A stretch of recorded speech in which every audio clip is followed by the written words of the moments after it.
Assalamualaikum warahmatullahi wabarakatuh. Semangat pagi. Bagaimana kabarnya pagi ini anak-anakku? Semoga semuanya sehat dan siap untuk mengikuti pelajaran akuntansi selanjutnya. Oke, pada hari ini kita akan membahas tentang laporan keuangan berdasarkan persamaan dasar akuntansi. Informasi akuntansi menyediakan data-data akuntansi yang diperlukan oleh berbagai pihak. Informasi tersebut berupa laporan keuangan. Terdapat 4 jenis laporan keuangan, yaitu laporan laba rugi, laporan perubahan ekuitas atau perubahan modal, laporan neraca, dan laporan arus kas. Di pembelajaran masa pandemi ini adalah kita akan mengambil 3 esensial saja yang akan kita bahas pada kali ini adalah laporan laba rugi, laporan perubahan ekuitas, dan laporan neraca. Oke, yang pertama kita akan membahas laporan laba rugi.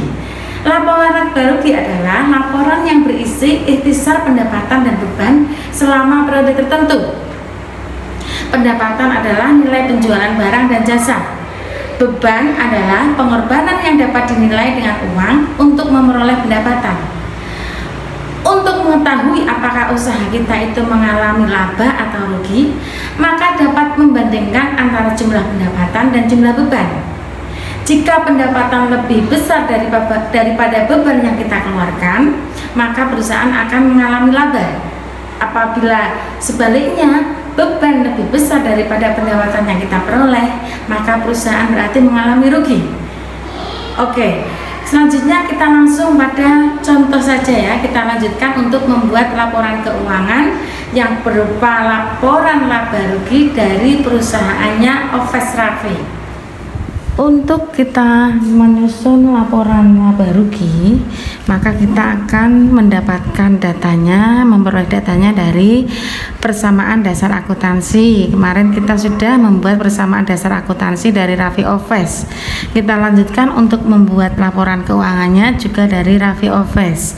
Jadi kita ambil dari situ data pendapatan usaha. Yang pertama poin G kita ada pendapatan usaha 40 juta. Kemudian untuk poin I juga ada pendapatan usaha 8 juta. Pendapatannya kita jadikan 1, yaitu 40 tambah 8, sehingga pendapatan usaha akan berjumlah 48 juta. Kemudian kita lanjutkan mencari beban-beban. Beban di sini dari Raffi Oves ada 4, yaitu yang pertama beban gaji 12 juta, beban perlengkapan 6.400.000, kemudian ada beban penyusutan peralatan 5.200.000, dan kemudian yang terakhir beban listrik, air, dan telepon 2.800.000.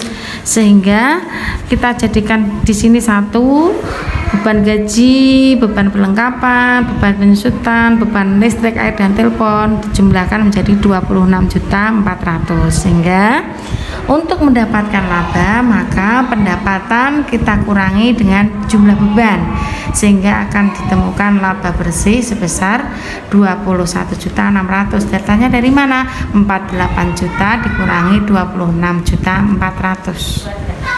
Laporan keuangan yang kedua adalah laporan perubahan ekuitas atau laporan perubahan modal. Laporan perubahan ekuitas adalah laporan yang menyajikan informasi mengenai perubahan ekuitas sebagai akibat operasi perusahaan selama periode akuntansi. Tujuannya untuk apa? Yaitu untuk mengetahui perkembangan usaha, khususnya tentang permodalan. Oke, untuk selanjutnya kita akan menyusun laporan perubahan modal dari Raffi Oves ya.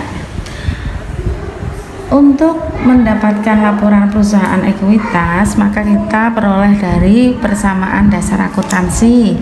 Intinya yang akan kita butuhkan adalah yang pertama modal awal. Di sini modal awal dari Raffi adalah 240 juta.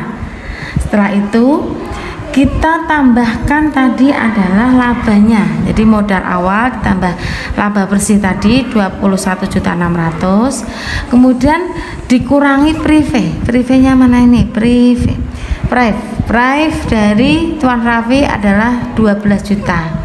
Maka kita akan menyusun laporan perubahan ekuitasnya sebagai berikut. ekuitas awal 240 juta. Kemudian laba ini diperoleh dari laporan laba rugi tadi ini sebesar 21.600. Kemudian Prive Tuan Raffi diperoleh dari persamaan dasar akuntansi di sini 12 juta. Maka laba bersih dikurangi Prive adalah 96, sehingga modal awal dikurangi 9.600.000 sebesar modal akhir. Maka kita akan memperoleh modal akhir sebesar modal awal ditambah penambahan modal. Di sini laba dikurangi Prive adalah plus, sehingga kita akan menambahkan penambahan modal dari modal awal 240 ditambah 9.600.000 sehingga menjadi 249.600.000 modal akhirnya. Yang ketiga, kita akan membuat neraca laporan keuangan yang ketiga atau balance sheet, yaitu laporan keuangan yang disusun secara sistematik yang menunjukkan posisi aset, utang atau liabilitas, dan ekuitas atau modal dalam perusahaan itu dalam satu periode akuntansi. Jadi aset yang dimiliki perusahaan itu apakah seimbang dengan utang plus modal atau tidak.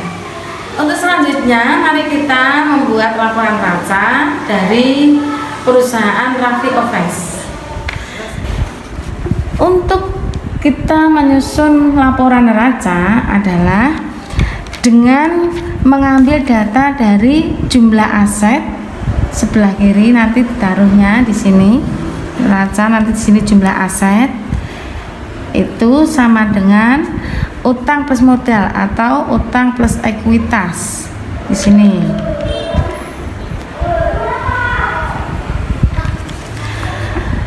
Jadi aset di situ berupa kas sebesar 225.200 ditambah piutang usaha 8 juta ditambah lagi perlengkapan cetak 5.600.000 ditambah peralatan cetak 104 juta sudah dikurangi akumulasi penyusutan 5.200.000.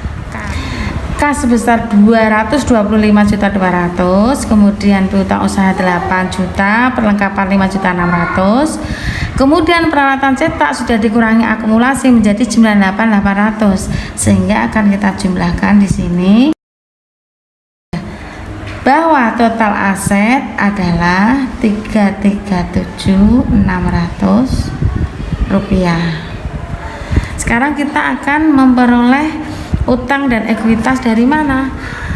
Untuk utang usaha dan ekuitas kita ambil dari ini, liabilitas per ekuitas berupa utang usaha sebesar 8 juta, utang bank sebesar 80 juta, kemudian ekuitas Tuan Raffi sebesar 249.600, atau bisa modal akhir dilihat dari sini juga bisa sama ya. Jadi akan kita tulis di sini. Jadi utang usaha sebesar 8 juta, utang bank sebesar 80 juta. Kemudian ekuitas tadi bisa juga kita peroleh dari sini sebesar 249.600, maka jumlah utang atau liability plus ekuitas adalah 337.600. Sehingga posisi neraca ini akan sama atau seimbang. Jika ini sama seimbang, berarti kamu sudah betul dalam mengerjakan laporan keuangan, baik berupa laporan laba rugi, laporan perubahan ekuitas atau laporan perubahan modal, dan neraca. Oke, demikian tadi sudah kita bahas dan kita susun bersama 3 laporan keuangan yang berupa laporan laba rugi, laporan perubahan ekuitas, dan neraca. Semoga kalian bisa ya. Oke, saya tutup dengan kata-kata seperti ini. Pekerjaan-pekerjaan yang kecil yang selesai dilakukan akan jauh lebih baik daripada hanya rencana-rencana besar tapi hanya didiskusikan saja. Selamat, salam sukses. Assalamualaikum warahmatullahi wabarakatuh.